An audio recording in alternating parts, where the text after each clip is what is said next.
ये घटना दुखद है, लेकिन जब कांग्रेस के नेताओं का बयान आता है, कभी सर्जिकल स्ट्राइक पर सवाल उठाते हैं, हुआ कि नहीं हुआ सबूत मांगते हैं, कभी राम काल्पनिक थे, राम सेतु काल्पनिक है, तो इनकी जो ये मंद बुद्धि है इसको दर्शाता है। क्या मुगलों को राहुल गांधी ने देखा है? 6वीं शताब्दी में मोहम्मद बिन कासिम पहला मुस्लिम आक्रांता था जो इस देश में आया, वो घटना सत्य है। औरंगजेब इस देश पर राज किया, वो भी सत्य है। अकबर सत्य है, हुमायूं सत्य है, मुगल सत्य है, डच सत्य है, फ्रांसीसी सत्य है, बस केवल राम सत्य नहीं है। इनको ये कहां से मिलता है कि इस देश में किसने कब कब हमला किया? क्या इन्होंने देखा है? ये भी तो जो लिखा हुआ है उसी पर विश्वास करते हैं और उसी विश्वास के आधार पर बोलते हैं। तो जिससे देश का कोई लेना देना नहीं है, जिससे इनका एजेंडा पूरा होता हो वो सत्य है, और जिससे इनका एजेंडा नहीं पूरा होता वो असत्य है। राम असत्य है, कृष्ण असत्य है, अमोगल सत्य है। तो ये कांग्रेस का दुर्भाग्य है। ये कांग्रेस, वैसे तो इसके संस्थापक भी एक अंग्रेज था, लेकिन इसी कांग्रेस में मोतीलाल नेहरू हुए, इसी कांग्रेस में नेहरू हुए, सोनिया जी, इंदिरा जी,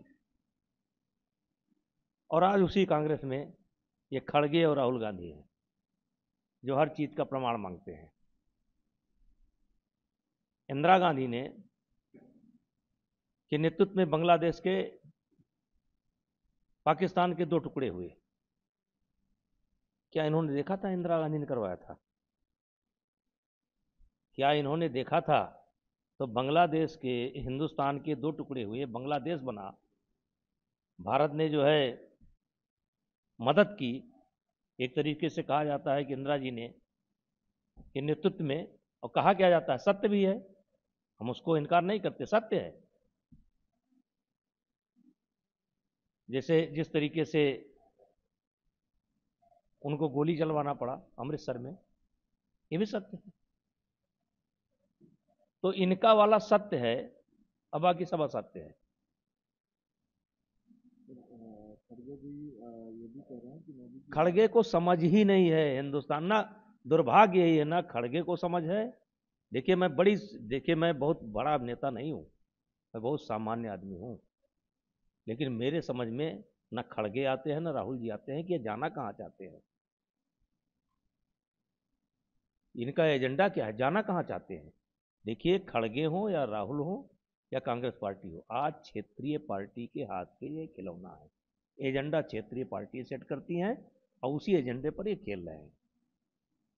लेकिन वो तो मोदी जी तो कह रहे हैं कि वो इन, राजधर्म नहीं निभा पाए। इनके कहने से क्या होता है? राजधर्म की बात करेंगे तो नेहरू से शुरू होता, नहीं निभा पाए। अगर नेहरू जी राजधर्म निभाए होते तो आज ये पहलगाम में आतंकी घटना ही नहीं होती। अगर राजधर्म निभाए होते, वहां व्यक्तिगत धर्म रहे थे, मित्र धर्म निर्वाह कर रहे थे, पारिवारिक धर्म निर्वाह कर रहे थे, उसी का परिणाम है आज ये देश झेल रहा है। फिर अभी जिस तरीके से पाकिस्तान लगातार बयान दे रहा है, कभी कह रहा है हम हमला कर देंगे, कभी कह रहा है हम मिसाइलों की मदद देखने के लिए मदद करें, तो ये जिस तरीके से भारत के खिलाफ ये बयानबाजी कर लंबी रहे लड़ाई हैं। है, ये लंबी लड़ाई है। मैं कोई भारतीय जनता पार्टी का ऑथेंटिक प्रवक्ता नहीं हूं, ना भारतीय जनता पार्टी ने मेरे को जिम्मेदारी दी है कि मेरा पक्ष जाकर के रखिए, लेकिन ये लंबी लड़ाई है और इस लड़ाई की शुरुआत आज़ादी के साथ साथ ही ये शुरू हुआ था, और बीच में कुछ गलतियां हुई। बीच में सबसे बड़ी गलती हुई 90 के दशक में, किसने किया? गुजराल साहब का नाम आपने सुना होगा। और तब से हम इस खामियाजा को भोग रहे हैं। हम ये कह सकते हैं, और मैं किसी दबाव में आकर के नहीं कह रहा हूं, कि मोदी जी के प्रधानमंत्री बनने के बाद हमारा देश मजबूत हुआ है और एक सही विकल्प, सही रास्ते पर हमारा देश चल रहा है। आतंकवाद अंतिम सांस ले रहा है और इसी सरकार के नेतृत्व में इस समस्या का समाधान होगा।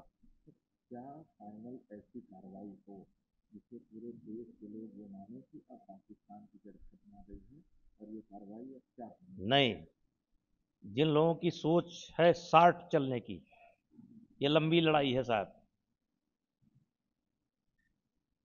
ये समस्या जो है, ये 48-47 के पहले से शुरू हो गई थी, जिन्ना साहब ने शुरू कर दिया था, और ये तब से चल रहा है।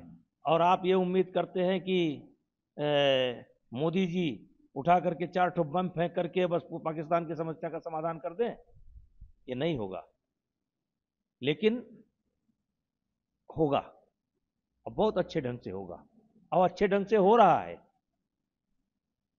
क्या बलूचिस्तान नहीं दिखाई पड़ रहा है आपको? बलूचिस्तान का नाम 90 के दशक के बाद भूल गए थे लोग कि इस देश में बलूचिस्तान भी है, जो हिंदुस्तान का हिस्सा है, पाकिस्तान ने कब्जा करके रखा है। आज बलूचिस्तान में कुछ हो रहा है कि नहीं हो रहा है? हलचल है। तो एक दिन की लड़ाई नहीं है, और यही सरकार इस लड़ाई को, इस मुद्दे को ठीक करेगी। एक आखिरी सवाल, नेशनल हेराल्ड केस में सोनिया गांधी और राहुल गांधी पर नोटिस जारी हुई है। ये लोग लगातार ऐसा कह रहे हैं कि बदले की भावना से कार्रवाई हो रही है। वो तो हर आदमी कहता है बदले की भावना से कार्रवाई होती है, वो तो हर आदमी कहता है। लेकिन देखिए साहब, किसी के कहने से कुछ नहीं होता है, ना इस पक्ष के कहने से कुछ होता है, ना उस पक्ष के कहने से होता है। लेकिन जो दस्तावेज होते हैं, जो डॉक्यूमेंट होते हैं, उसको कोई बदल नहीं सकता है। अगर आज 5 का 25 ना किया गया होता तो कोई नहीं फंसा सकता था, कोई नहीं फंसा सकता था। तो इनको विश्वास करना चाहिए, कानूनी लड़ाई लड़ना चाहिए। लोग को जब आता है तो ईवीएम पे भी सवाल खड़े हो रहे हैं, बार बार चुनाव आता है तब ये होता है। अब ये सब विपक्ष का काम है, ये सवाल खड़े करते रहेंगे। जब जीत जाते हैं तब मान लेते हैं, जब हार जाते हैं तो नहीं मानते हैं। लेकिन इनके मानने ना मानने से कुछ होने वाला नहीं है। और सब जानते हैं कि नेशनल हेराल्ड मामले में 5 का 25 नहीं, 5 का 50 हुआ है।